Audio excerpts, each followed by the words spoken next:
तपाईले कुन विषय पढाउनु तपाईलाई किन चाहियो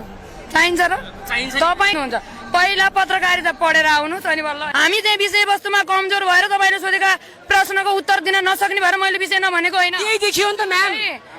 तपाईले यो अहिले हामी यहाँ यो आन्दोलनको मैदानमा विषयवस्तु सोध्न आएको हो विषयवस्तु हामी कुन विषय बनाउने भनेर आएको तपाईलाई विषयवस्तु चाहिँ के सरकार छ यो आन्दोलनको म भन्छु के सरकार छ एकछिन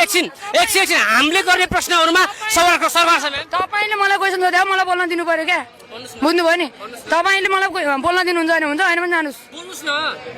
आन्दोलन आज 29 दिनसम्म छौं हामी कुन पीडामा छौं कुन समस्यामा छौं हामी तपाई विषय सोधेर बस्नुहुन्छ तपाई त समाजलाई सुसूचित गर्ने व्यक्ति हो नि त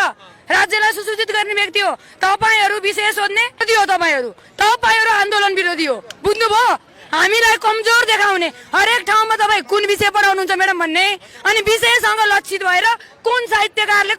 कुन कीर्ति हुन् भन्ने आन्दोलनसँग त्यसको अर्थ के रहन्छ टिचरलाई नङ्ग्याएर तपाईहरुले के पाउनुहुन्छ हाम्रो आन्दोलनलाई कमजोर बनाउन खोज्नु भएको म्याम तपाईलाई हामीले नङ्ग्याउँछौ भनेर कहिले भन्यौ हैन 30 दिनसम्म तपाई 29 दिनसम्म सडकमा आएका शिक्षकहरु कुन व्यथामा होलान् कुन पीडामा होलान् तपाईहरुले चाहिँ कसरी संघर्ष गरिरहनु भएको छ आन्दोलनको एकछिन न म्याम भाइरल तेरिका